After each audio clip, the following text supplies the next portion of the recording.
So I would say as a teacher, I feel it's your responsibility to keep learning, to keep understanding the dance, how it's evolving, to understand yourself, how you are evolving, and so that you can find better ways of uh, teaching a move or concept, uh, and many ways of doing it as well, because we have so many students with so many different challenges. So when we understand all the challenge, as many challenges as we can, then it makes us better teachers. And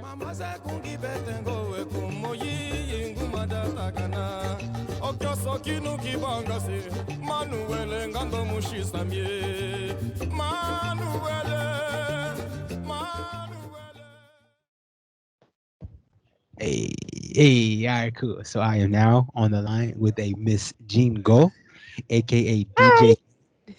Hey, um, so if I'm not mistaken, you are the founder and owner of Zouk Dance Company in Singapore.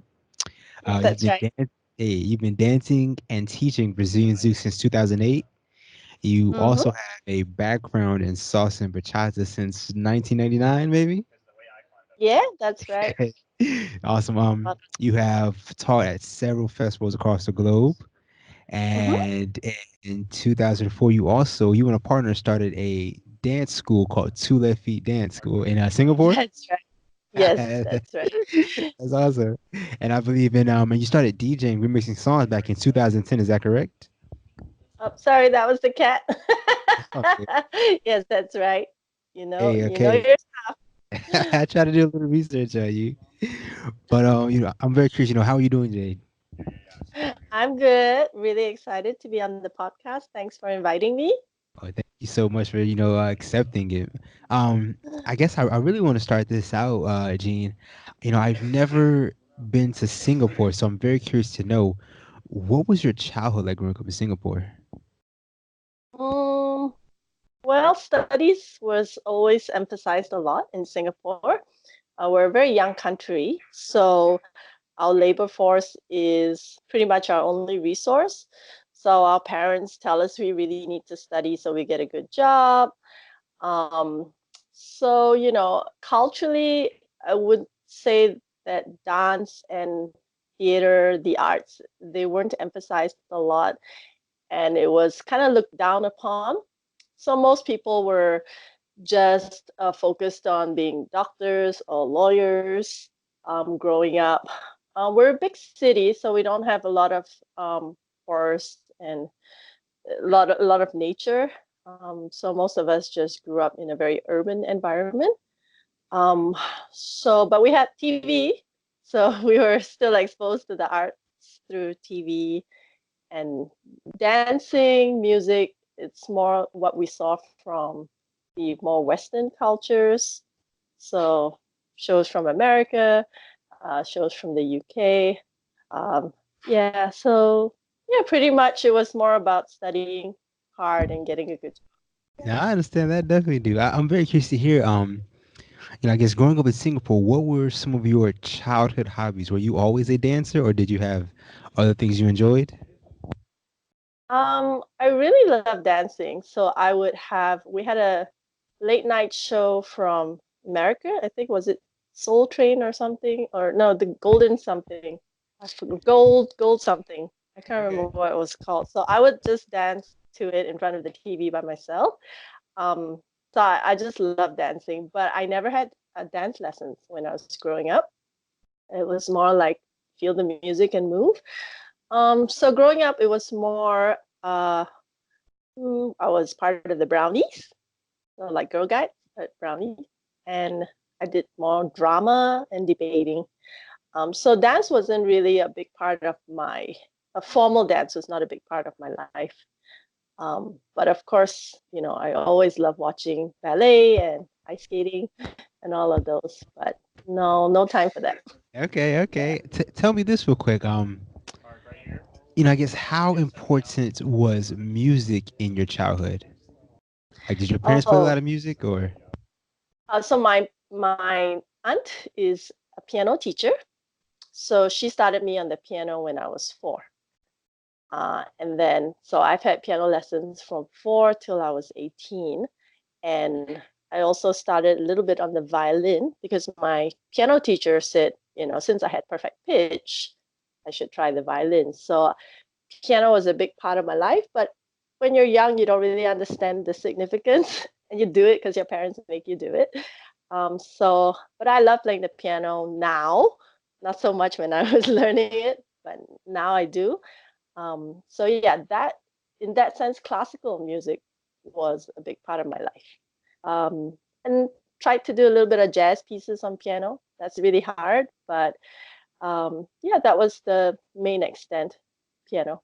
Yeah. Okay. And you said you had perfect pitch. Is that referring to I guess your singing capabilities? You had perfect pitch, or So for perfect pitch, it just means that when I hear a note, I can identify it, and if I hear a phrase or a song, I can replicate it that's on the awesome. piano. That's all. That's an amazing skill. Yeah, I mean, it's something you're born with, so it's like you can actually see the notes in your head when you hear music. That's amazing. So Yeah. so so then tell me this thing. Well, we'll get into it. So you're growing up in Singapore. I guess were your early childhood I guess goals or were to be a musician? Was that what you aspired to be, or not even? I never thought about it because I did the piano lessons because I had to. And when you finish grade 8, you take an exam that either it's a performance certificate or a teaching certificate. And I never really took that last step. So being a piano teacher wasn't something that I was aspiring towards, but I did dabble in electronic music during my uni days. And that was really fun, like just creating music, um, with all kinds of strange sounds that you could sample. So I did a little bit of that, and that's probably what got me interested in DJing as well later on. So no, I wanted to be a psychologist or a lawyer, not music related at all. I understand that. So yeah, you're growing up in Singapore and everything. And you kind of spoke. You said you want to be a a psychologist or a lawyer. What happens after you graduate high school? You say you go to university, correct? Yes, so I went to uni in Singapore, and then I went to do my master's in school psych in Boston. Yeah, and then after that, I started on my PhD in clinical psych in Indianapolis.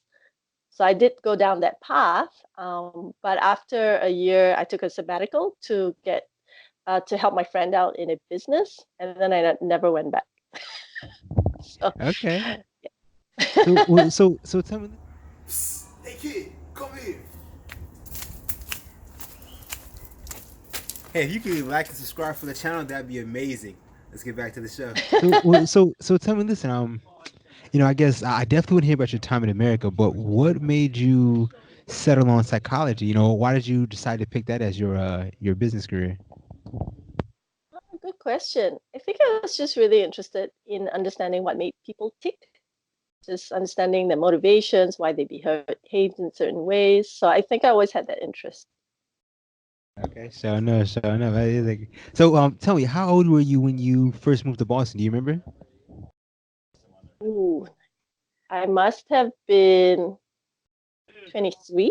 Okay. So tell me this. I'm very curious to hear. Growing up in Singapore, what was your first experience of America? Like, how was that transition moving to America? Because I imagine you came by yourself, right?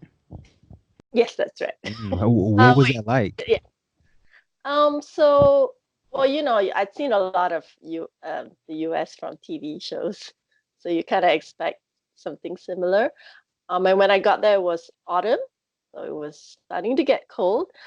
I loved it. I was in a college city. Like Boston is full of international students.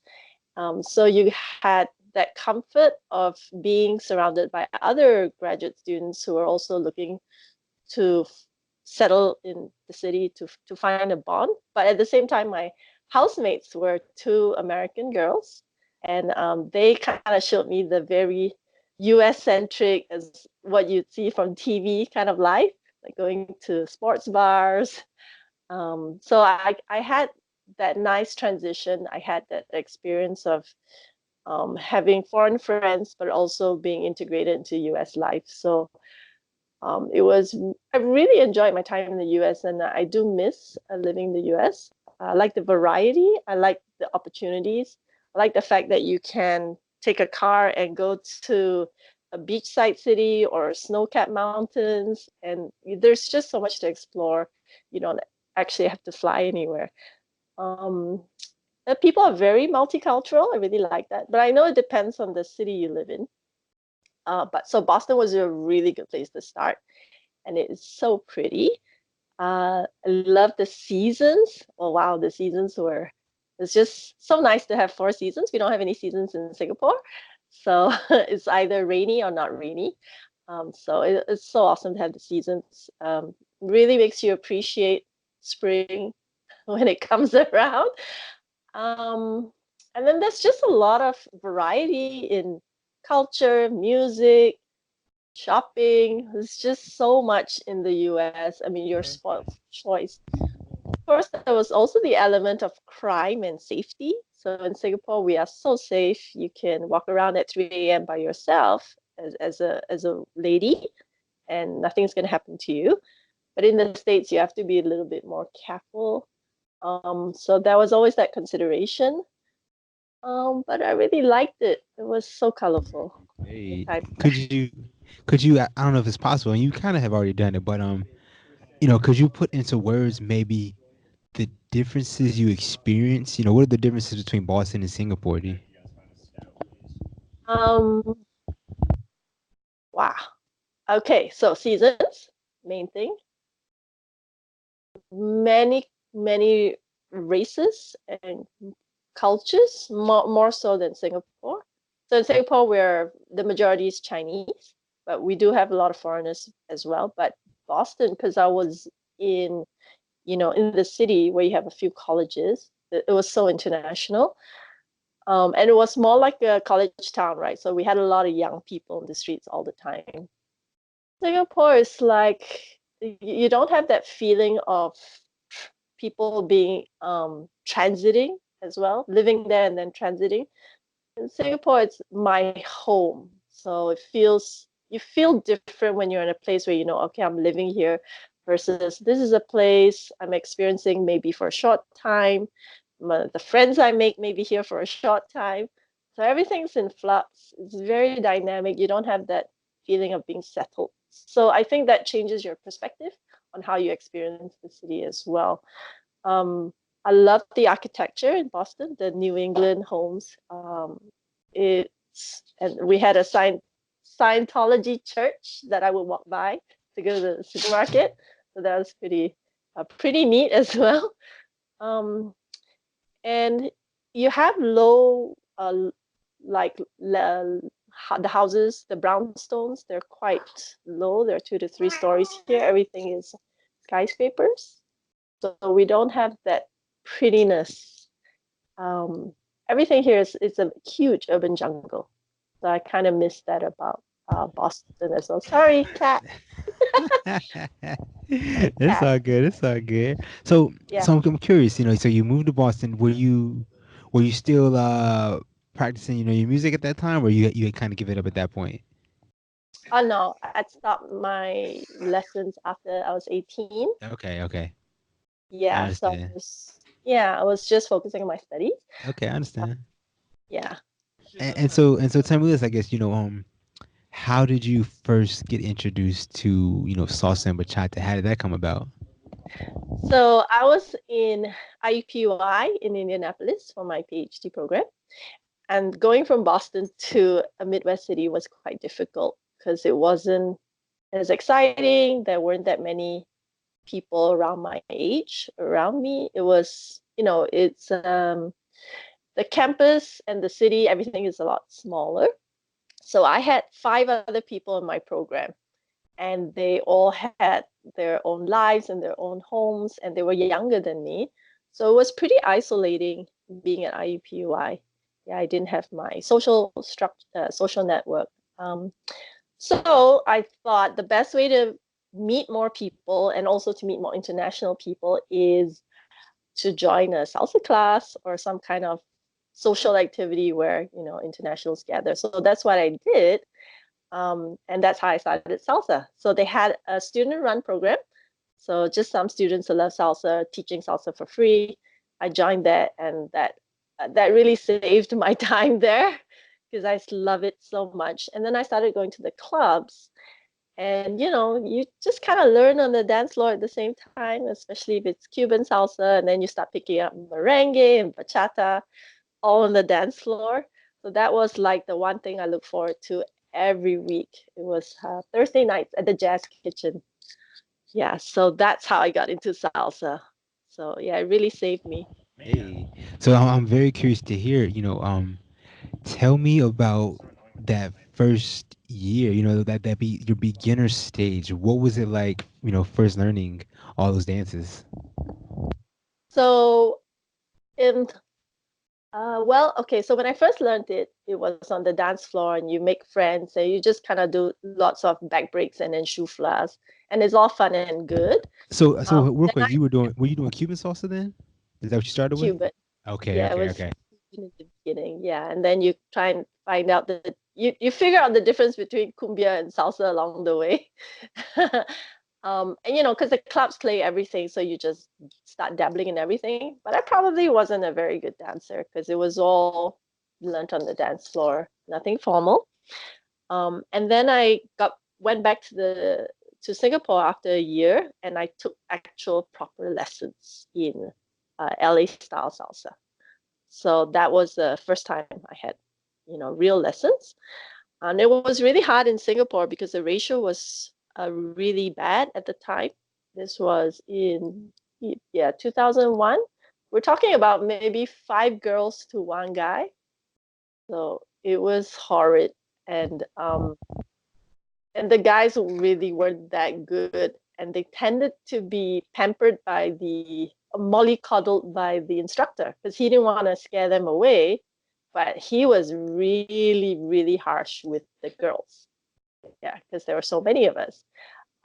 So after about a month of learning LA style salsa, I decided to pick up the leader's role at the same time because I was tired of waiting for waiting to be asked, waiting to dance with the leader who was really quite subpar anyway. So then when I did my salsa lessons and my instructor was very kind, he let me do both the lead and the follow at the same time. So I was learning it simultaneously. Dude, that's a great way. That's a great way to do it. Yeah. So I'm very curious to hear about this now. Tell me about this. Can you put into words, I guess, maybe the differences between leading and following? What is that? Because you know both roles. What is that like? Well, in the beginning, when you're not that comfortable with the dance itself, you're thinking more about patterns, what you need to do to lead the pattern, and then what pattern you want to transition to. And then, of course, there are a lot of basic steps in between as you're figuring out in your head. You're really not very present at all when you're a beginner. Yeah. And you have to use your muscles a little bit differently. You need to have better grounding, better ab control, because you never know when the follower is going to pull you off balance, do something unexpected like elbow you in the face. So you have to be super alert. And you're also responsible for her safety, so that you also have to look around at everyone. As a follower, you have to learn to wait. So that is in perfect contradiction to the leader's role. So, um, and you use your muscles a little bit differently, especially for Zouk, more so for Zouk, because you have to be soft and relaxed in some ways. So the fact that you don't plan, but you have to wait, and then you have to watch, um, makes it a really different experience. Your arms are going to be more soft as well, because you can't be rigid with your arms and be led at the same time. You're also looking around the floor for possible collisions. So that's the same. Um, But I think it's because you're waiting. It's like you're waiting to be, you can make things interesting for yourself. You can work on your steps or your styling while you dance, but you're still waiting no matter what. And then for the leader, you always have to think ahead and move ahead of the girl. So it's a completely different role requiring different types of muscles, energy control, mindset. So this is pretty much for the beginning, when you're not like when you're beginner or intermediate dancer. But when you get really advanced, that's when you can both be a lot more present with your partner, because now your body can take control. You kind of feel the energy, you know how much exertion your muscles need at any one point. You don't have to think so much anymore. You don't have to plan so much. You can kind of flow with it after a while. So I think both parties become more present, less anxious, more comfortable with themselves and their own skill level, more confidence. So the roles, I think, are those different, but the dynamics change as people get more advanced. And I Right. would like to think they kind of reach a, a better synchronicity, a better physical synchronicity. Yeah. But when you're a beginner, your mind is just, everyone's anxious, everyone's worried about doing something wrong. Especially the leaders, they are always worried about boring the follower, making the follower bored in the beginning. I know that's the number one concern of all leaders. I don't have enough moves. My follower is bored with me. She's wishing that she can end the dance now. So the leaders have all those thoughts, and the followers have the other thoughts. Oh, I'm not following my leader. What if I can't balance? I feel stiff. So everyone has all these fears in their heads when they're just starting out. So their mind space is totally occupied. Oh, no, you're so right. You're very right, and you kind of spoke on it. And I think the most important thing is being present, though, right? Isn't that the most important thing for the dance, right? Just being present in the moment. It is. And it is the cat that's making everything It's move. all good. So I definitely understand that. I'm very curious to hear.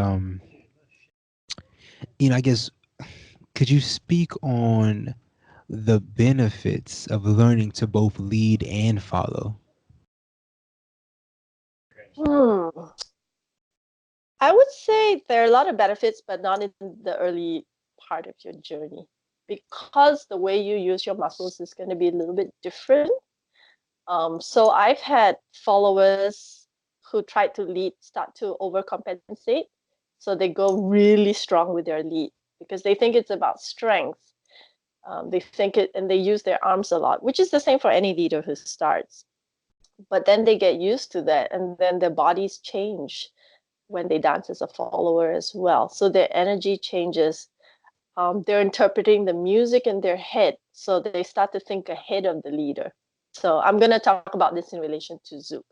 So for a follower who hasn't learned to be physically comfortable with the role of following, it's going to change the way she feels, her body feels to the leader.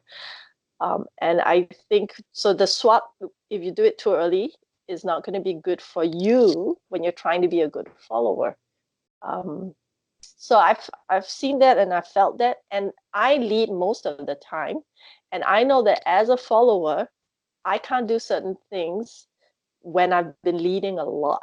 For me to switch physically, mentally, it takes a while. It takes a few songs, and leaders who have danced with me have felt the difference. Like when they get me after leading, right after leading, my body is just, it still has a lot of energy and it wants to move and it wants to control. And mentally, my mind is still thinking about the music, and I'm interpreting what I want to do in my head. So it takes me a while to settle down when I flip over. So, and I've been doing this for many years. So I can't imagine for a beginner is going to be who's trying to, balance both roles at the same time. I think it's going to be even much harder for them because they haven't, you know, parsed their minds into two categories. So that's why I was saying, like when you're a leader, when you're a follower, your body energy is different. The way you move is different.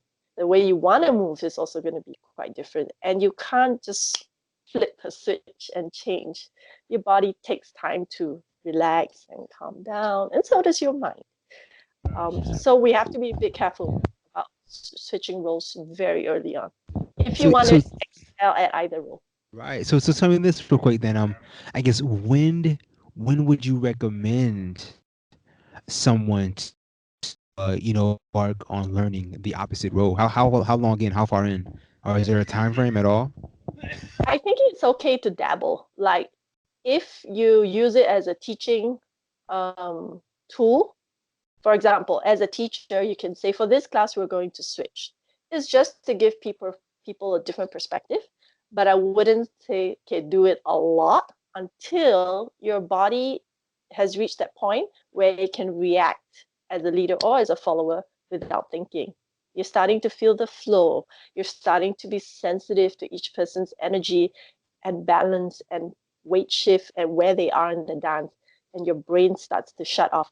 I think then that's a good point to switch over. When you've learned your own role so at and you've become so intuitive about it, then I think you can explore. But nothing wrong with dabbling just to understand how to be a better leader or follower by just understanding what it feels like to be on the other side. But that's different, yeah? You know what I mean? Like you can dabble a little bit, but don't expect to be don't expect to go deeply into it. And I don't think you should go deeply into it Okay. until you've really handled your own role very well, like intuitively. Yeah. No, So I use it as understand an that. I definitely investment. understand that. Yeah. Yeah, okay. I definitely understand that. Um, so we kind of got ahead of ourselves, but so I'm very curious. So you're learning, on salsa back in Singapore. And you decide to learn to lead and everything. I guess how do you get introduced to Brazilian Zouk? How does that come about? So And when does that come? Was that back in 2008? How do you get introduced to it? so we were at a salsa festival called Malaysia Salsa Festival. And for that festival, it was quite special. They had teachers holding workshops in Kizomba, Zouk, like different dances, introductory workshops. So we got to try a little bit of everything, and then I saw a Zouk performance by Alison and his partner at the time, and I was blown away. It was so beautiful. It was slow, it was graceful, it was controlled, and it was just different from all the frantic salsa performances we were watching. So that was the first time I saw it, and then I fell in love with it. And I asked Ellison if he had some time, whether he would like to come to Singapore, spend a few days with me and my business partner, and teach us whatever he could teach us at the time. So that's how we got our first proper lesson. And then shortly after that, we started uh, offering Zouk classes with whatever he gave us. And then he would visit us quite often and spend some time with us, teaching whatever he knew. Yeah. Oh, that's awesome. Actually, we got ahead of us yet again. 'Cause I'm very curious to hear. So you come back to Singapore. And I guess you kind of spoke on it. You said you and your business partner started a business together, and was that the Two Left Feet Dance School? Oh, no, no, that was Oh, a totally different business. Yeah. okay. The Two Left Feet Dance School was started more as a hobby business. So Ah, I had my business partner was someone that I used to practice with a lot. And then we had friends who started asking us to teach them. And that's kind of how our first class started. We did it for friends, and those friends wanted to learn more. So that's how it came about. And then we started running, 3, 4 classes a week. And then we started to lease a place. So it was all on the side. And then eventually it became my full-time business. oh wow. Oh, so okay. So here's a really cool question I want to ask you, and I kind of wanna. I'm sorry, you couldn't hear me. So my fault. Um, I got that. So I want to ask you about that, and I want to give value to maybe somebody who's listening to this. So please tell me, two-part question. Tell me what was that first year like running that dance studio? What was that like? And the second part being, what things did you learn from it that you wish you knew when you first started? Hmm. Okay, good questions. The the first thing about running the dance school is it was easy because we didn't put money in leasing a studio. So we didn't have a financial commitment. So that meant we could stop anytime we wanted. We could start classes only if there were enough people. So I think that really helps to take the pressure off yourself when it comes to running a business. So you're doing something you love, um, and you never feel like it's a chore. You never feel like you have bills to pay. So I like that way of starting my business because you never know if you're going to be successful at it, whether people will like you as a teacher. So you might think you're an amazing dancer, amazing teacher, but do other people think you are? So I like that I got to trial it in that sense. And we never stopped because after the first class, people just loved it. They wanted more. So we always went with the next class if there was enough interest, and there was always enough interest. So we never stopped. So then, of course, at that point, you can decide to make a switch into a full-time business and actually lease a studio because that's a big financial commitment. Yeah. So we knew that we had something that was going really well. Then we made that jump in. So that's for the first question. Second question. What have I learned? Mm, so many lessons. I'm not really sure, but I think one thing you have to learn is to pay attention to the actual industry. So the industry of recreational activities, because you're going to get competition that is not only in the form of other salsa schools or Zouk schools. You're going to get competition in the form of other dance schools, yoga schools, Pilates schools, all the gym stuff, MMA. So all of that is competition for for your business, and you have to look at what's trending in the industry to know how to maybe market or push your business. I can't. In the way because we had a really good run for a long time because salsa was at its peak here. In fact, we caught it at the right moment. But eventually, you know, uh, people started pole dancing came in. So that was like the first big thing. Pole dancing came in, and then of course, at some point, yoga and Pilates got popular, and then you had MMA. So all of that makes a really big difference to the business.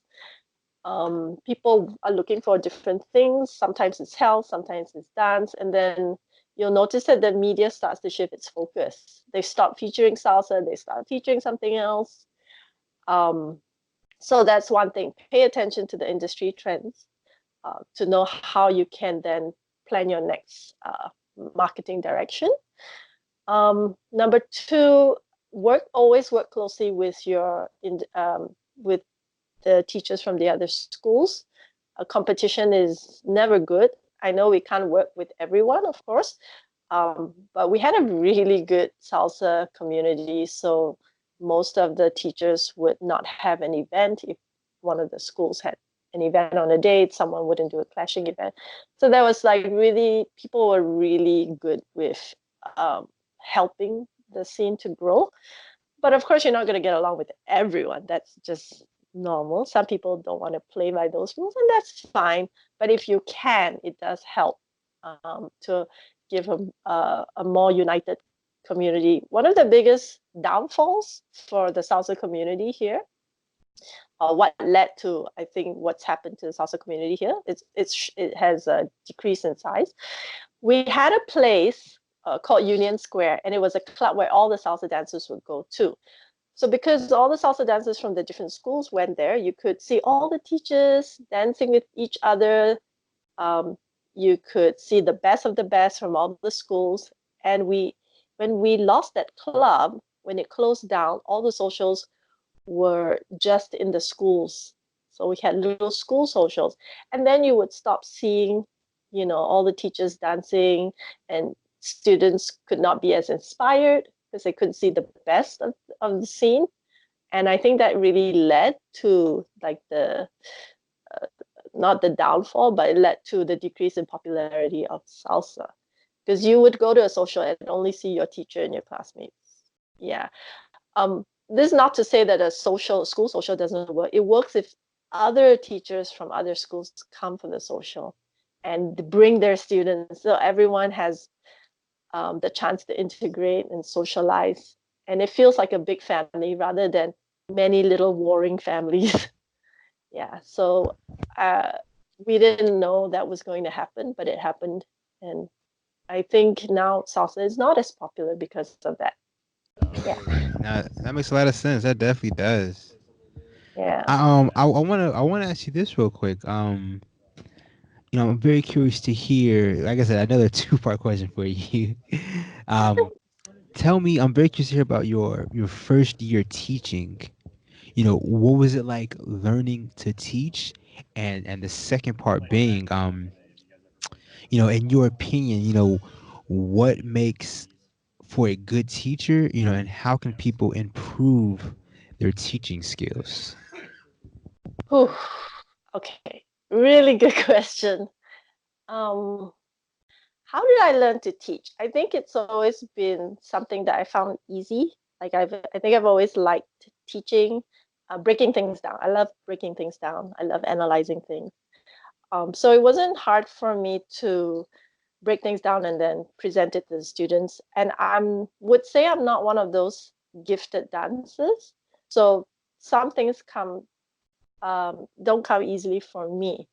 So because I'm not, a gifted dancer or who's someone who learned dance from young or someone who's really flexible, I had to learn a lot of things. So for me, that helped me to understand everybody else, like the average student who comes in without a dancer's background, without hyper mobility, without growing up in the culture of dance and music. So I think that's what frames my teaching, because I will break it down for them so that they understand in the smallest digestible piece possible how to create that movement.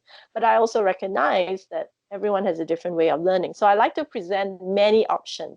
So I'll break it down, but I'll also show you the complete move. Sometimes I won't tell you anything. And if you have trouble, then I'll break it down. Because some people learn by just mirroring. Some people really need the instruction booklet. Some people need to hear the description. Some people need to see. Some people need to feel. So I try to present in as many ways as possible how a move is done. It could be a body movement or a pattern. I really try to present it in many different ways. And even when I count Zouk, I don't like to count in a particular way. Like we started with 1, 3, 4, 5, 7, 8, which is the music count. Now I change it a lot. Like I'll say 1, 5, or slow, 3, 4, slow, or 1, quick, quick, or left, right, left. Just I keep changing the words because I don't want them to get stuck to something in particular. And nowadays, I don't even say anything. I just dance. So for me, it's about giving as many options as possible so the students can find a way that really works for them. Um, so that's how I used to teach. And most people will teach the same way, meaning that they start with the footwork. Yeah. So this is your basic step. Da, da, da. In about the last 2 or 3 years, I've started to change that completely. I don't teach like that anymore.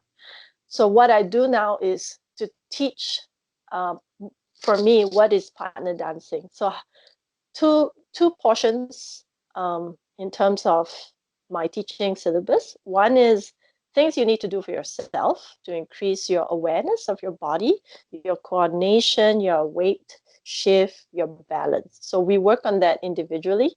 And there's a component where we strengthen the muscles that you need. So strengthening your hip flexors, your inner thigh, your outer thigh. So there's strengthening, which I think is good for overall health. It's not huge, but maybe 10 minutes, 15 minutes of the class. My classes are 2 hours, that's why I can do it. So there's strengthening. So the muscles are there when you need them to be. When you actually start to dance, your muscles are able to fire up accordingly. I don't believe we need to be crazy strong like ballerinas, but I think we do need to have some muscle strength and flexibility for also to protect our bodies from injuries. Yeah. And then there's the second component, which is understanding your body, your own balance, where your axis is, understanding your spine. And then the third component is actual partner dance. So when it comes to partner dance, again, it's not about steps. It's about feeling your partner's weight shift, showing them a lead or understanding the lead. It's anything that has to do with moving with somebody. So I try now to put steps as a low priority and actually having students work with each other in terms of feeling energy or impulse or elasticity. I put that as a priority in my class now. Yeah, which is really different from how regular dance classes are taught. It's different from how I was taught as well. So I don't know if that makes sense. No, you're good. You're good. And so tell me real quick, how can people improve their teaching? Is it just is it just pay attention to your students? Is that how what it is, or? Um, so what makes a good teacher? That was one of the questions you asked. Um, Besides the technical skills of being able to break down, it's also about empathy. So empathy meaning that to understand the difficulties that they're having. No one makes a mistake because they want to piss you off. It's because they're struggling and they don't understand the instructions. So empathy is really important. Kindness, my students will laugh at me because I'm saying kindness, and they know me as a very strict person. Kindness in the beginning. Now, kindness is important. So empathy and kindness. Inclusivity. So making an environment in the classroom, making them feel part of it and not making them feel different from the rest. Oh, I can't do this. I really suck, you know?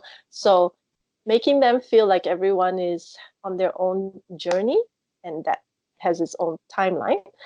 Um, so where teachers always try to do their best, but their best is limited to what they know about their own bodies, what they understand about how they move, where they are in their personal journey as a dancer. So if you saw me teach 5 years ago, 10 years ago, it would be so completely different from what I'm doing now because I've evolved as a dancer. So now as a dancer, I'm in that part of my journey where I'm paying more attention to my body, the way it feels, when I move someone, how the two of us feel together. So I'm paying attention to things like elasticity and energy and impulse now, things that I never paid attention to, 5 years ago. So to be a better teacher, I think it's about continuously exploring the dance, exploring how your own body feels, and taking private lessons or group lessons with other people because they all have such a different perspective. I have done private lessons on hip movements, like at least, maybe with 10 teachers. And it was only the last one or two that really made a difference for me.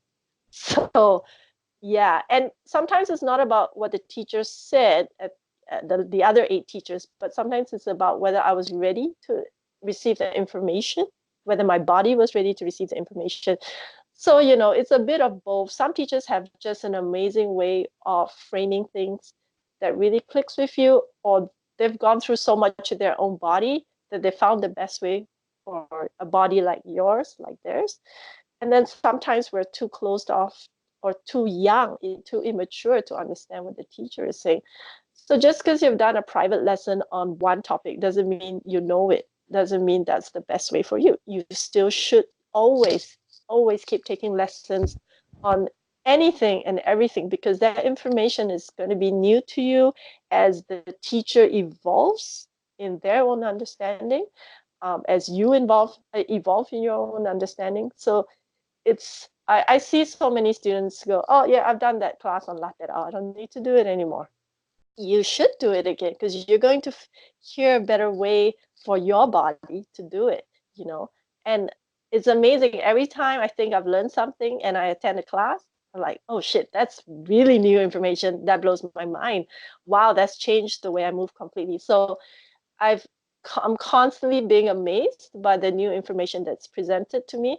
So I would say as a teacher, I feel it's your responsibility to keep learning, to keep understanding the dance, how it's evolving, to understand yourself, how you are evolving, and so that you can find better ways of uh, teaching a move or concept, uh, and many ways of doing it as well, because we have so many students with so many different challenges. So when we understand all the challenge, as many challenges as we can, then it makes us better teachers. Another thing that makes a teacher a really good teacher is if they take the time to really understand the challenge of each student that they get and try and figure out why they have that challenge and how to make it work for them. So I get a lot of lessons when I teach private lessons to my students, because with all the challenges that they give me, it really stimulates my mind and makes me think like, how can I resolve this for this student? And then I find a way, and then I think, this is a great method. I'm going to include it in my group class now. So that's happened so many times. So constant learning, constant teaching and reflecting on the lessons you give to other people, constant exploration of your own movement in the dance. I think those are the three things that are going to help people be better all the time. But as students, I would say, be patient with your teacher, because we're also evolving like you are, and we're always trying our best. No one wants to be a bad teacher on purpose. Yeah, we're all trying our best based on what we know at the time. But as a teacher, I think we need to keep evolving. And that's happened in Zouk a lot. You'll notice the dance itself has evolved, and more teachers are talking about safety aspects of the dance, are trying to make head movements safer for more people. So the artists that we look up to, they have evolved a lot too. And you can see that. So we should all do that, I think. Yeah, that's very important, and I think you spoke on it, but I think for students and teachers, it's very important for them to always be, learning. That is something that everyone could benefit from. Is always be learning. Exactly. I always hear students saying, "Oh, what are you teaching?" "Oh, I've done that. I'm not going to do that workshop." You're really missing out on a wealth of You are. information, because that when you did that class, you were this person. Now you're a different person, and that teacher might be the same teacher, but they've evolved too. So you can be sure there's going to be new information, even if it's the same information, even if it's the exact same class, you probably missed out on 70% of the information. So there's always value Something to in learn. it. Yeah. Yeah. Real quick. And I think Yeah. sorry, just the last point for the students, you need to engage in active learning. I can go to a classroom, just listen to the teacher, and come out with nothing. Or I can go in, listen to the teacher, and then really think about what they're saying. How does this apply? Like, what does this mean? Look at the information from different angles. When you first do the workshop, uh, don't go in with the mindset of I've heard that, I know that already. What's next? I'm bored. How's everyone else doing? Go in with as if you've never heard it before, and then when you come out of it, just think about how you can apply this in different ways. It might not be to a move they talked about, but maybe to another move. There's always value if you look for that value, if you're engaged in active learning. I see a lot of students being passive learners. They just want to be spoon fed with the information. Well, you're not going to get that much out of the workshop if you're a passive learner.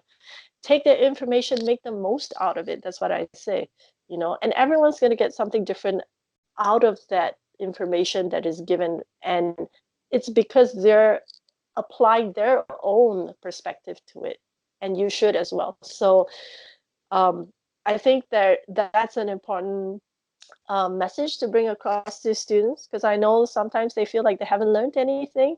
Yeah, you haven't learned anything because you haven't really applied that information to your life.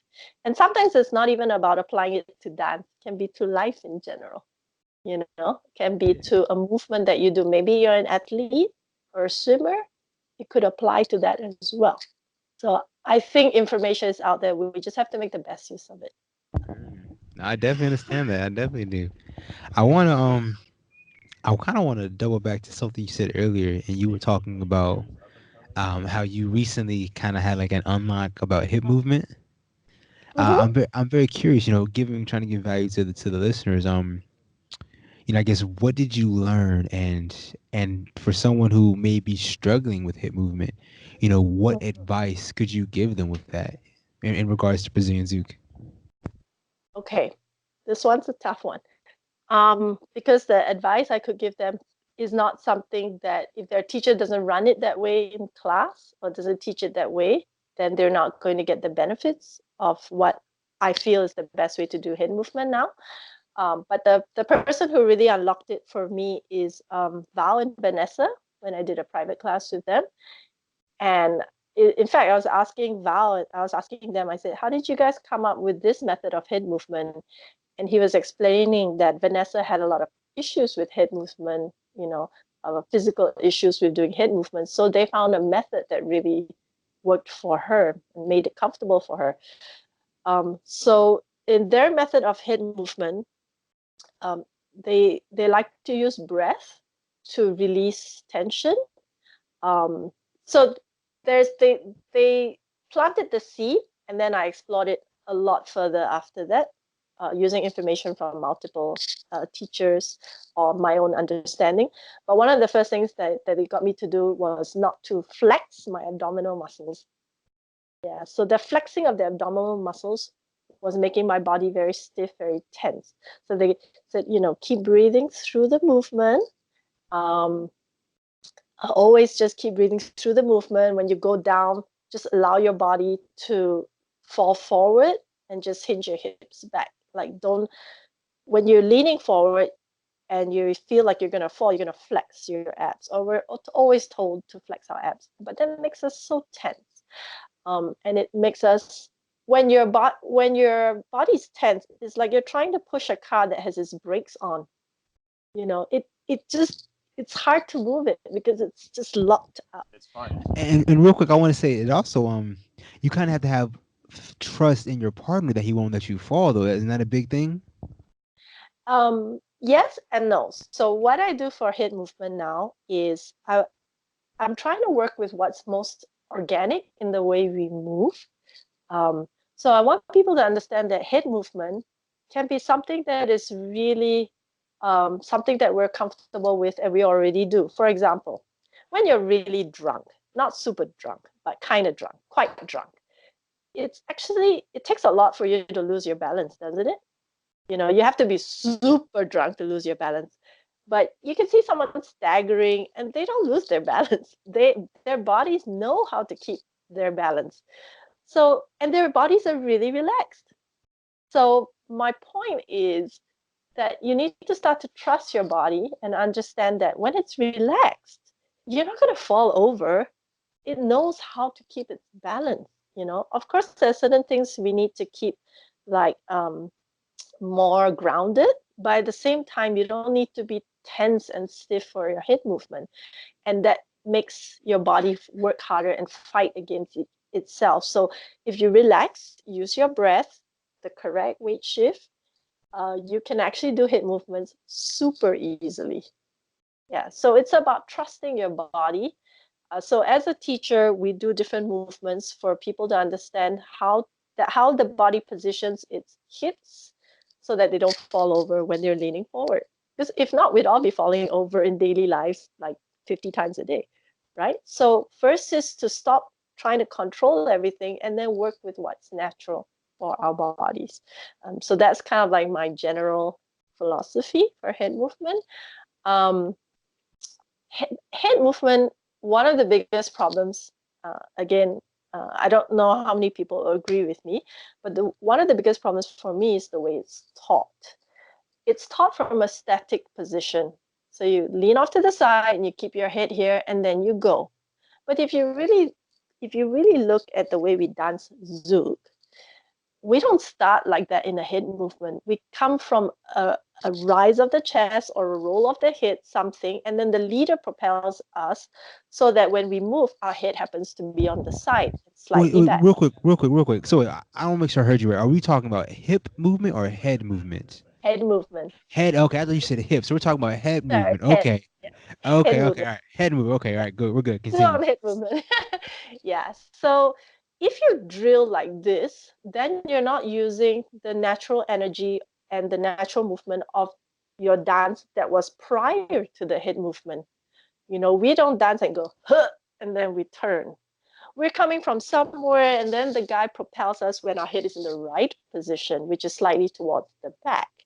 That's why our head goes to the side. And then when he releases the energy, that's why our head rolls forward like a drunk person. So it is very, to me, it goes against um, our body's natural instinct if we think about going down by activating muscles to close the head movement. Why do we need to close the head movement with effort? Why don't we just release the head movement? We're not going to fall. We'll be fine. So I believe that the best way of teaching head movement is to teach it in a flow of movement rather than static drills, because it is very unnatural for us to have our head here or here or here, starting that way and then moving exactly like you would do it in the drill. It needs to come from another movement. And we also need to remember that followers are not self-propelled. So if you think about this simple analogy, if I stood behind you, Terence, and I put my hands on your mid back and I shoved you really hard, where would your head go if you were relaxed? Oh, it would probably go if I was relaxed. Yeah. Ooh, if I was relaxed, it would go with my body. So I guess forward. I'm just shoving your midsection, your Okay. mid back. I'm If I was pushing you. relaxed, yeah. I mean, I feel like it would maybe go back a little bit, right? Yeah. And So then come naturally, forward. yeah, your head would go back first. Your chest would go forward, your head would go back. So that's kind of what I mean. It's like saying, okay, let's do head movements. Tilt your head back and walk. No, there's a propulsion which comes, or impulse, which came from the leader, which is why our heads go a certain way. So I'm saying we can't remove that beginning, that understanding of what made our head go into that place in the first place, from the understanding and the practice of head movement, from the teaching of head movement. So it's like taking a sentence and only teaching the middle section. What's the beginning, what's the end? We need to put that in as well. Otherwise, it's actually unnatural, because that's not how we move as followers. So for me, understanding that the breath, the relaxing the knees, having more confidence in the body, not falling all over the place, um, learning to release the head through relaxing the breath and relaxing the body, that combined with understanding that we move our heads as part of a continuum rather than a sudden position that we strive to be in, that understanding has made head movement has made the understanding of head movement so much easier for me, for my students. And now they're not afraid of doing head movement anymore. They were afraid because for most of the people that I know, even people who did classes elsewhere, they're all really scared of head movement because it's so hard on the body. They feel a lot of pain to hold the head in a specific position. The drills are just torturous. So no one wants to do head movement because they're normal, regular folk who don't go to the gym, you know, 20 times a week. They're just regular people with regular office bodies, and they just want to enjoy Zouk and head movement in a way that really is comfortable for them. So I think with head movement, the general misconception is we have to be really strong and we have to drill for hours and we have to, you know, have all this strength everywhere in our body. That's fine. I think you can achieve a certain look and a certain skill level if you really drill and train like a ballerina would. And I think you will look amazing. But if you're just someone who, doesn't go to the gym that much and just wants to enjoy the dance, that's got to be a better way for people like that to do hand movements and not be injured and not be afraid, to enjoy hand movements in an organic way, in a way that we might enjoy being drunk and rolling our heads around, for example, or being really tired and rolling, in a way that the pleasure of a yawn, when we yawn and the way we stretch, it's the same movement. So I try to put everything in that perspective, and it's worked really well. And people are no longer afraid. They no longer tense up when they feel a head movement is coming. They're just like, oh, okay, I'm just gonna flow into this now. So a lot of it is going to be about confidence, having confidence in your body, having the confidence that it's not going to tip over and just fall over because you're doing head movement. Yeah, and allowing it to relax. Yeah, that's a big thing. I think for Zouk, that's a very important thing. Is being able to relax is very very important. I, Yeah. let me ask you this real quick. When I was doing my research on you, I think one of your specialties was teaching I guess how to lead or follow without strength. Because I'm not mistaken, you're very small of stature if I'm not mistaken. So well, I mean, Not from very what I small, would. but Well, my question is though, for leads and follows, I guess how can they I guess learn to dance without using too much force or too much strength, how is that possible? for leaders, men, Maybe, like men or women. I say for maybe both leads and follows. Mm. So generally, I think as a leader, we always have the idea of using our hands to manipulate someone because we use our hands in daily lives to manipulate things, objects. Um, so it's a very natural path to take. But uh, as a leader, what you want to think about more is how you can move someone without your hands and putting the energy more into your body. So different cues like visual cues. So if you want to move her to your left, you should move to the left with her. For example, don't stay on the spot and then shove her over to your left. So one is visual, so move with her. The next is intention. So preparing, intention is such a huge part of the dance. If you show your intention quite clearly, the follower will prime her body to move there. She has to wait, but she will prime it. So intention is really critical. Most of the time, someone stumbles because our bodies are physically not primed to go somewhere. So the muscles aren't activated or the weight is on the wrong foot. So priming, visual cues, and then understanding that any energy that you have should be in your torso, your solar plexus, the general area of the core. Okay, so and your hands are only an extension of that strength or that energy. So it should peter out towards your fingers. So it shouldn't be, it starts in your hands, then it goes, and then it peters out as it goes into your body. It should be, starts from your body, peters out as it goes into your hands. So if you keep that idea, then your lead will be naturally very soft, but yet very clear, very, very clear, because the person can feel your intention, see your intention in your body. Now, why is that? Because a lot of times we are connected through the body. Even if we're connected to the hands are just a conduit. The hands themselves um, don't have consistent information. So you have your right hand and your left hand. Sometimes when you control your hands can tell different messages because there are two entities. But if you tell it in your body, and the hands are just an extension of your body, your message will be consistent throughout. And that goes for your legs as well. So if you move your core, so from your shoulder down to your pelvis, your limbs are an extension of what your core is doing instead of the other way around.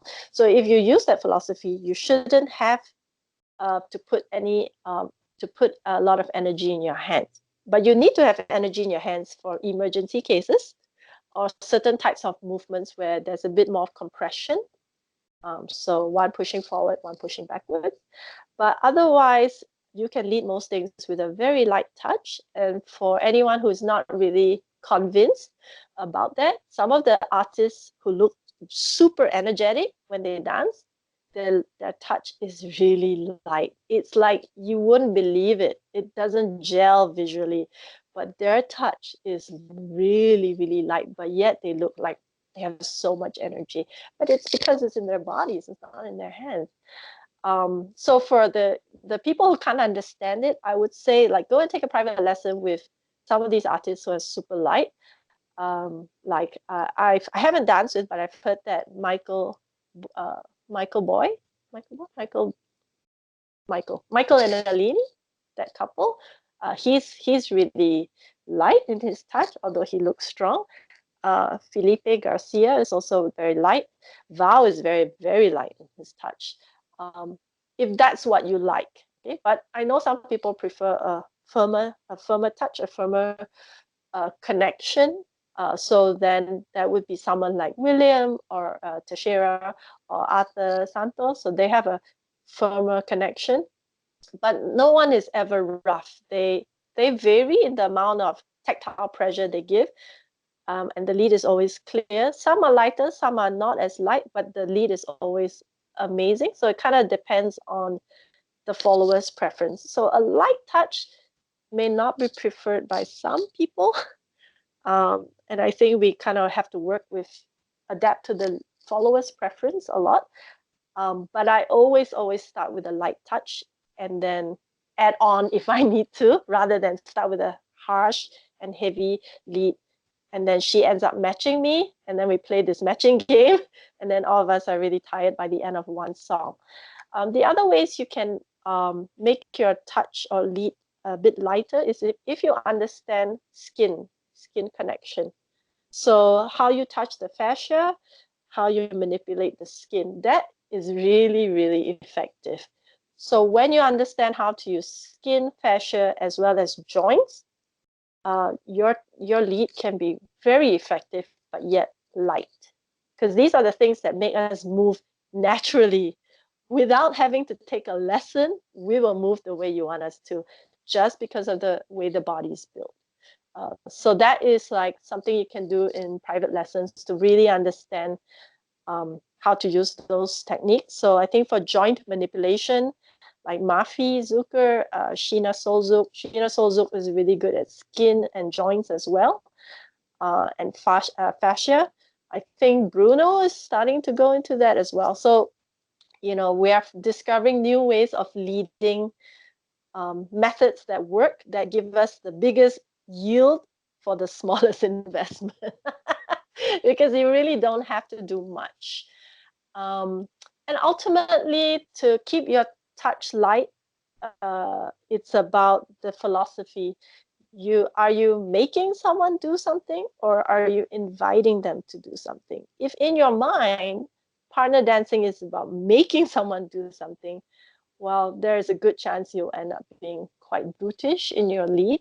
But if you're always inviting them and they always have the option of not doing it, then your touch is already going to be lighter because you give them options. Yeah, so it's a combination of things. Sorry, it's not a short answer, but that's what I think will help. No, no, that's perfect. I mean, and the more in depth you go, the more valuable it is to people. So that's perfect. That's perfect. Let me ask you this real quick. You almost have 20 years of dance experience, if I'm not mistaken. I'm very curious to hear, what are some things that you've learned from dancing that you're able to translate to your everyday life? That's a really hard question. I think you learn about people's fears, how they react when they're uncomfortable, how closed or open they can be. I think you start to read people a bit better, because being in a dance class is really scary for a lot of people. How they cover up insecurity with false bravado, how uh, they can talk down other people you know just so they feel better. I mean, it comes through in the dance. It's not a verbal thing, but you kind of see from the way the person dances how caring or not caring they are. So you learn to read people by the way they are physically, and you of course get to understand them in a really in a way that their friends might not understand them, you know. So I think it's really interesting because the classroom is just a bevy of characters and fears and insecurities, and you see each person on their journey as they transform or become more comfortable with themselves, or maybe they never become comfortable and they try and hide it behind a lot of moves or big moves, explosive moves. So you see that, and then in terms of physical benefits, it's made me pay more attention to my body and work on my body a little bit more to prevent injuries. I'm not getting any younger, so I need to do it for dance, but also because I'm aging. So you start to understand a little bit more about how your own body works. I've understood so much about my body's challenges through dance. Like how come someone has this, doesn't have this issue, but I have this issue? How come I can't do this, but they can? So you start to explore, you take Pilates classes, you do physio, and then you start, because of my other activities, I have this propensity to, for example, use my traps a lot. And then I need to stop doing that. And I use it a lot in dance because I'm always leading. So I've had to work on building muscles across my back, my lats, so that I stop using these muscles. So you start to discover a lot about your body. You start to discover a lot about yourself, like your tolerance, your empathy, your patience, your how you react to difficult situations. You really challenge your mind to be creative in solving your students' challenges. So for me, that's one of the biggest joys about teaching is my mind's always working overtime to figure out the best way to teach something, the best way to explain a concept, to have 5 drills or exercises for teaching a certain move, how I can have the students not do A, B, and C. So I need to design exercises D, E, and F. So it's just constantly working my brain. So it's keeping the creative part of my brain alive a lot, challenging me. If you ask my students, they'll tell you my syllabus is always changing. Nothing remains the same because I'm always infusing new things that I learned from other artists and also trying to create better ways of teaching. So that's enriched my life a lot. And of course, I have a network of really nice friends. That's been so important. Um, People that you enjoy hanging out with, dancing with, and it's just given me a lot in that sense as well. So social network, and I'm sure it's done that for them too. So yeah, it's just been a really fun journey, like doing something that I love, which is teaching and dancing Zouk. So I love both of those things. And then to be able to teach people to do something that I love, so that's double passion in the classroom. That's been very fulfilling.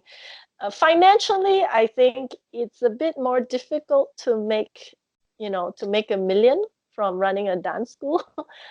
There's always a bit of a balance between running it like a business and running it because you're passionate about it. The way I run the school, I would say I'll never be a millionaire, but I love what I do. I'm not going to have a classroom that's with 100 students, you know, and but I'm going to have a classroom that has 10 students and they'll dance beautifully, and that makes me happy. So I'm more of the other side, the other extreme. I think you have to find a good balance, either that or you have to have 2 tracks of classes. One for people who just want to have fun, and that's your money maker. And then one for people who really want to fall in love with the dance and understand their bodies and do the work they need to do. Um, and, it can be a scary journey for some people because Zouk is very closed down. But I think it's done so much for me. I love that it gives us an outlet of expression, and the outlet of expression, the expression can be so many ways. It can be fun and crazy. It can be slow and sensuous, but we have that outlet, that if you never had dance and you woke up and went to work and came back from work and slept and did it all again, I think that that's a very big part of life that you're going to be missing. So Zouk gives me that, that ability to feel so many things in one night of dance, and also to connect with so many different people. So that's probably the biggest thing. That's awesome. That's awesome. So are you currently a full time, instructor? Is that running that dance school your full time job right now? No, so after I closed Two Left Feet and I started Zouk Dance Academy, I decided to focus only on Zouk. So now I only run maybe 2 or 3 classes a week, and I'm actually doing helping another friend with her business. So Okay, that's, awesome. yeah, Okay. with my passion Okay. business. Ah. Yeah. So I'm curious, I guess is would your ideal goal would that be to be able to do Zouk Dance Academy full time or not even? That's a really good question. I've taught maybe 6 days a week, and it's pretty tough. Um, I think it might be too much if I have to teach every day, because for me each lesson is an exercise in creativity. So every lesson is dynamic, and it sometimes I just sit down and think about my lessons, like how I can make better exercises or drills and improve on what I've seen from someone else, someone who tried to teach a concept but didn't do it well, but I love the concept, so it takes a lot of brain power for me. My classes take a lot of brain power. It wouldn't matter if I just taught it the same each time. Then I'm just going in with the same syllabus. But for me, it's important to keep tailoring the class for the needs of the students, to make it better each time. So I love what I do. I don't want to do it too much because I think it might be a little bit too mentally tiring. Um, and you know how it is when you teach, you kind of have to be a different person. You have to be, it's like a comedian. When they're on stage and when they're off stage is a little bit different. It takes a little bit of energy to project that kind of person that makes everyone feel happy, to be in that class, feel safe. So I'm not sure whether that's going to be too tiring for me if I did it full time. What about having instructors underneath you? Is that a possibility for you? I would love to have actually a group of teachers who can teach. Um, Unfortunately, because I have a syllabus, but the way it's taught is always different.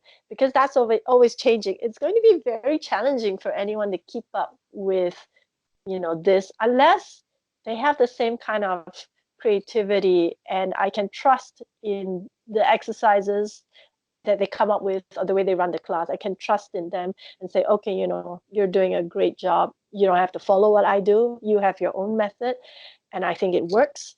So go ahead and do it. So if I can find a collection of people to do that, that would be awesome. I think it's going to be hard, but you know, never say never. One of the biggest problems, though, is Zouk is not that popular here. Bachata is very popular now, especially sensual bachata. So so a lot of people get drawn to the dances that are more well known, salsa, bachata, and then Zouk is kind of like the third or fourth dance. Uh, so for me to run this full time, I need to have enough people who will do lessons, who will um, purchase the classes. So that's probably the bigger challenge. It's maybe not about whether I can do it, but it's whether we have enough people who want to learn this dance, which is looks a little bit intimidating, I think, for a lot of people. I know for those of us who do it, we love it so much, we understand it, but we're looking at it from a different lens.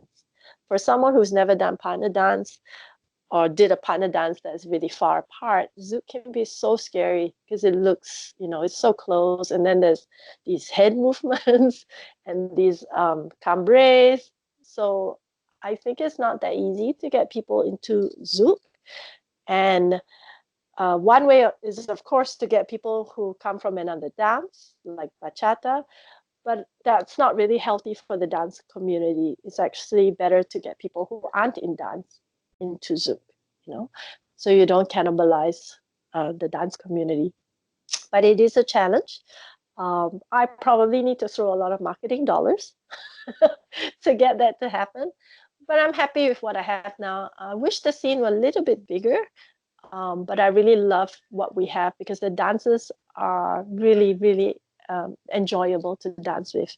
So that's more important for me because the community that I build is a community I want to be happy dancing in. It's not about the size of the community.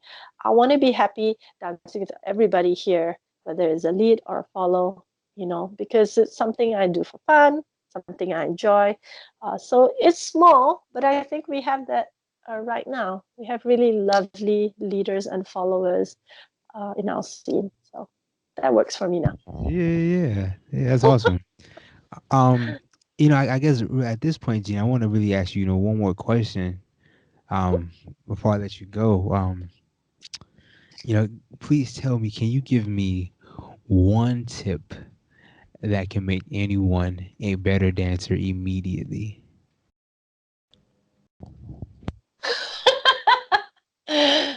Wow, that has to be the toughest question of the lot. Come take lessons with me. Okay, but seriously, yes, come take lessons with me. Now, apart from that, one tip. Oof. See, everything I could say has a caveat, so that's why it's difficult for me. I mean, okay, ultimately, you need to find a way to enjoy what you do. So if you're, for me, it's about longevity. Okay, you can have great teachers, you can have a great community, but if you, as a Zouk dancer, for some reason is not enjoying the lessons or the social, maybe you're finding that it's hard to ask people to dance, or no one's asking you to dance, or the classes aren't making sense for you, whatever it is, whatever it is that is making you less than happy in the scene, I think it's really important that you make it work for yourself. Because if you are in a community that you're not enjoying, doing something you're not enjoying, you're going to leave. And that would be a waste. That would be a pity because if you stick around long enough, you'll really see all the amazing things that the rest of us see in Zouk. So I think you need to take care of making sure that your time in the Zouk world is a good time, whether it's about changing your mindset, changing your teacher, I don't know, changing your friends, whatever. I think you need to enjoy this thing that you do, this hobby that you do in whatever way possible for yourself. And then stick around long enough and you'll see the beauty of it. You'll experience the beauty of it. Too many people quit too quickly for whatever reason, and they never get to that point. I was not having an easy time in the beginning myself when I first started, and I kept wanting to go back to salsa. Salsa was my safe place. Zouk was my really scary place. But at some point, it flipped. And then once it flipped, I fell so deeply in love with this dance. So I think we need to nourish ourselves in a way that lets us stay long enough for that flip to happen, when you actually feel comfortable. So my one tip is nourish your soul, your Zouk soul, and have patience in your journey. Yeah, I think that's my tip. That's great. That's wonderful. That is. Um, so yeah, like I was saying, Gina, I really want to thank you so much for taking time out to talk to me. I really appreciate it. Thank you. It's been great. You asked really tough questions, and I hope I've helped to shed a bit of light on my process, and also, I hope that what I've said is helpful Of to course. your audience. Yeah. Yeah. So So real thank you so quick, much. of course, thank you. So real quick, tell me, what are some of your upcoming events? What do you have going on in your life? We just finished one actually, which is my event is called Zouk Rush, and I usually feature only one couple, one artist. We just had the Zouk Rush with Anderson and Brenda, whom you interviewed, and they were just so lovely. Such an awesome uh, pair. So the next one I haven't planned yet. I like to bring in fresh artists, people who haven't had that much exposure, or people who haven't visited our shores, or people who were so amazing the last time. I have to bring them back again. So for 2020, I have a few artists on my list that I'm targeting, but it will all depend on whether I have an opportunity to bring them in from a country other than Brazil, because it's super expensive to fly them in from Brazil. Yeah, so normally we try to collaborate with other organizers in the region. So it's all about what opportunities might come about next year. This year, I think I'm done. Um, yeah, so I kind of plan by opportunity, not plan by what I want. So who knows who's gonna be visiting our shores next year? But yeah, I'll definitely gonna continue bringing in, some artists who can offer something different, something fresh, artists who love interacting with students, who love social dancing with students, people who have great energy about them. I think, regardless of your personal style of Zouk, there's always something you can learn from everyone. Even if they don't do the style that you do, there's always something you can learn. And what we like today may not be what we like tomorrow anyway. So I want to be really open with who I bring in, because, I may love their style next year or the year after, and I really try to be, I want to expose my students to as many styles and concepts as possible, so they're not, you know boxed into one particular style of dancing. So that's why I try to bring a whole variety of artists, and everyone has been really valuable in building the community that we have. Everyone's brought a different perspective. Can be confusing sometimes, but like I said, that's why you have to be an active learner and figure out what works for you, how the information works for you. Yeah. So, yeah, stay tuned. I don't know yet. That's sure enough, sure enough. And so real quick, last question, Gene, tell me, how can people get in contact with you? How can they reach out to you? Oh, good question. You can find me on Facebook. My school is called Zouk Dance Academy.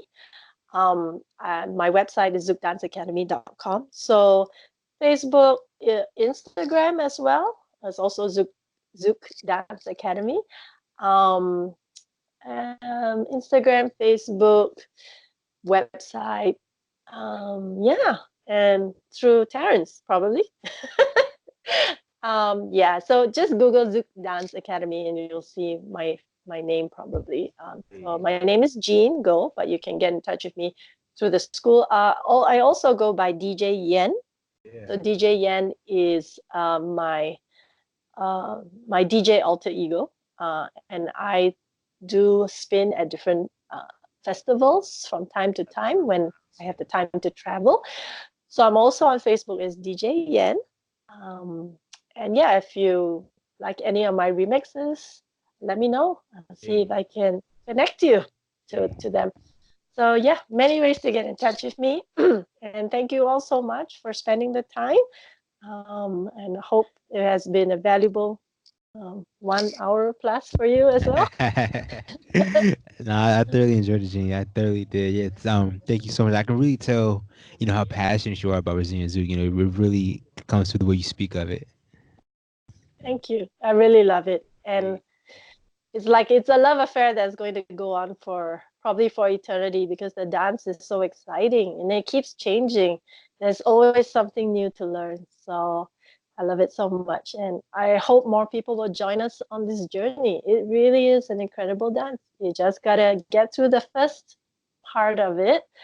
But also, if anyone is coming to Singapore, please contact me.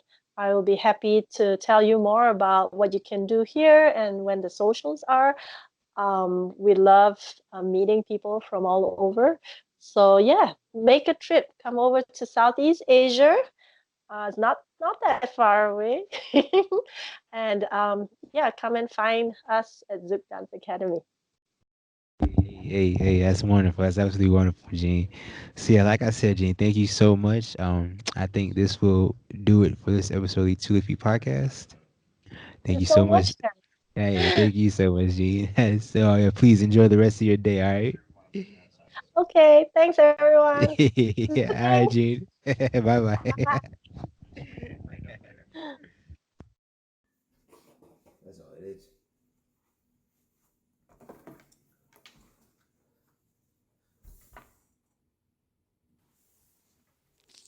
Hey everyone! If you made it this far to all to the end of the video, I want to thank you so much. Um, my overall goal with making these interviews and these episodes is to give a voice to dancers. You know, to give them a platform to speak their story. So, if this is of value to anyone, then that means the world to me. My overall goal is to give value to the dance community. So, if you find no value in this, then I urge you to please let me know where I can improve on. Um, I I truly want to, just uh, give value and content to the dance community. So please let me know how I can improve, where I'm messing up, because to be 100% honest with you, I'm learning along the way as I do this. I truly am. So to be able to interact with the dance community, it means the world to me because it gives me feedback and it lets me know what I'm doing right, where I can improve upon. What I'm doing wrong, which I feel like might maybe more important. So please, if you all could comment and just let me know what you think, it means the world to me because that feedback just helps me improve. So um, please comment as well. Please like and subscribe. That means a lot as well. But I want to say thank you so much for just watching this because it means the world to me. I want to take you on this journey of the Two Left Feet podcast. I'm very excited for it. So once again, thank you so much.